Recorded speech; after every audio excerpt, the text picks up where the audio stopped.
அன்பான தோழிகளுக்கு வணக்கம். Welcome to Madhavaram kitchen. நான் உங்கள் சாதா சுந்தர பிரகாசம். இன்னைக்கு நம்ம ஒரு பிஸ்கெட் ரெசிபி தாங்க பார்க்க போகிறோம். Custard biscuit. அதுக்கு பட்டர் போட்டு தான் செய்யணும். நான் ஒரு 100 கிராம்ஸ் பட்டரை இந்த பாத்திரத்தில் எடுத்து வச்சுருக்கேன். கஸ்டர்ட் பவுடர், மைதா போட்டு செய்யணும். உங்களுக்கு மைதா விருப்பம் இல்லைன்னா நீங்கள் கோதுமை மாவில் கூட செஞ்சுக்கலாம். இப்போ இது எப்படி பண்ணுறதுன்னு பார்க்கலாம் வாங்க. இந்த பட்டரை நம்ம பீட் பண்ணிக்கணுங்க.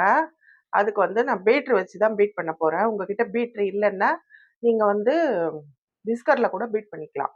நான் இப்போ பீட்ரு வச்சு பீட் பண்ண போகிறேன்.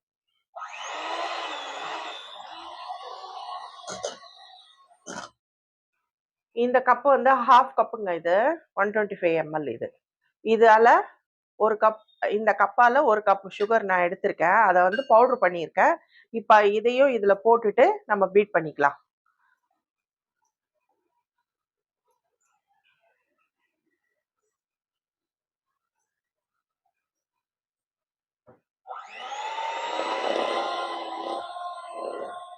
கிளாஸ் பவுல் இருந்தால் உங்களுக்கு நல்லா தெரியுங்க. என்கிட்ட கிளாஸ் பவுல் இல்லை, அதனால நான் இந்த ஸ்டீல் வெசல்லவே நான் செய்கிறேன் எல்லாமே. இது ஒரு க்ரீமி கன்சிஸ்டன்சி வரணுங்க. அது வரைக்கும் நம்ம பீட் பண்ணிக்கணும். ஒரு 5 நிமிஷம் விட்டு விட்டு பீட் பண்ணிக்கலாம். அப்பதான் பிஸ்கெட் நல்லா வரும். இப்போ இந்த கப்பால 2 கப்பு மாவு, மைதா மாவு எடுத்துக்க போறோங்க. கோபுரமா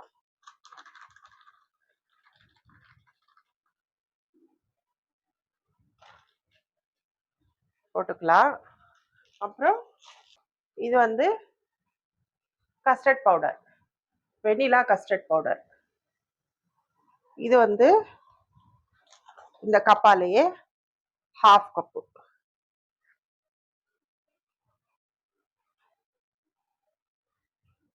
அதையும் போட்டுருவேன். சால்ட், அப்புறம் பேக்கிங் பவுடர்,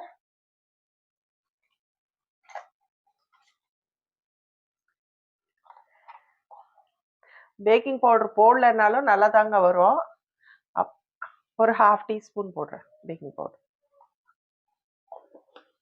போட்டுட்டு இதை நல்லா ஜலிச்சுக்கலாங்க. மைதா, கஸ்டர்ட் பவுடர் ரெண்டும், பேக்கிங் பவுடர் எல்லாம் போட்டு ஜலிச்சு இதில் போட்டிருக்கோங்க. இப்போ நம்ம கையாலேயே இதை லைட்டாக பசைஞ்சிக்கலாம். ரொம்ப அழுத்தி எல்லாம் பசையக்கூடாது. லைட்டாக பசைஞ்சிக்கிட்டு ஒரு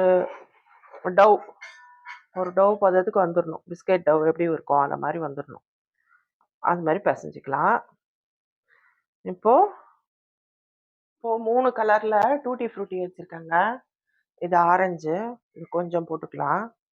கடைசியில் கொஞ்சம் கார்னிஷிங்க்கு கொஞ்சம் வச்சுக்கலாங்க மேலே.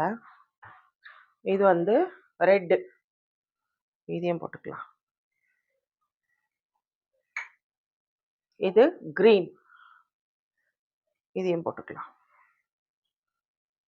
போட்டு நல்லா பசைஞ்சிக்கலாம்.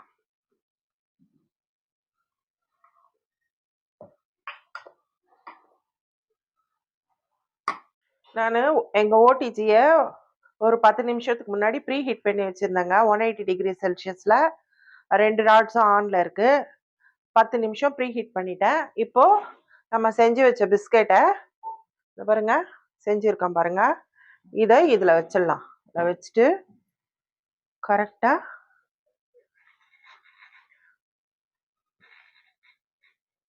15 நிமிஷம் வச்சுருக்கேன். 15 நிமிஷம் கழித்து நம்ம பார்க்கலாம். அவ்வளோதாங்க, கஸ்டர்ட் பிஸ்கெட் ரெடி ஆயிடுச்சு. ரொம்ப நல்லா இருக்கு பாருங்க, எவ்வளோ நல்லா இருக்கு பாருங்க. இந்த ஷேப் தான் கொஞ்சம் அது எக்ஸ்பேண்ட் ஆகுது. நம்ம அவனில் வைக்கும்போது கொஞ்சம் அப்படியே விரியுது, அதனால் இந்த மாதிரி. ஆனால் ரொம்ப சாஃப்டாக இருக்குதுங்க. இந்த பாருங்க எவ்வளோ சாஃப்டாக இருக்குது பாருங்க. இல்லை பாப்பா, சாப்பிட்டு சொல்லி எப்படி இருக்குதுன்னு.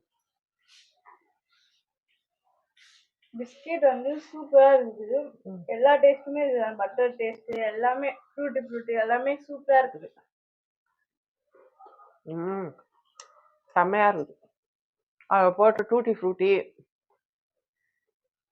பட்டரு, கஸ்டர்ட் பவுடர், நம்ம வெனிலா கஸ்டர்ட் பவுடர் சேர்த்துருக்கோம்.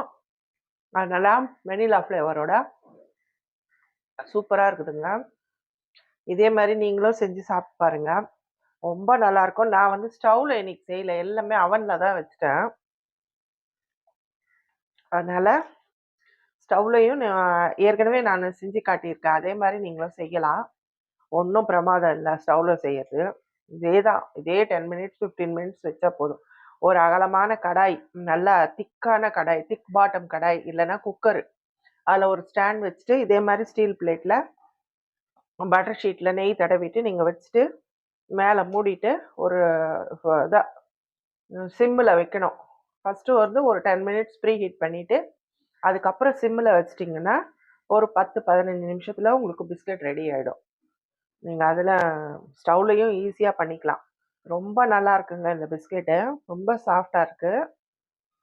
இதே மாதிரி நீங்களும் செஞ்சு சாப்பிட்டு பாருங்கள். இந்த ரெசிபி உங்களுக்கு பிடிச்சிருந்தா லைக் பண்ணுங்கள், ஷேர் பண்ணுங்கள், கமெண்ட் பண்ணுங்கள். மறக்காமல் சப்ஸ்கிரைப் பண்ணிவிடுங்க. Thank you friends.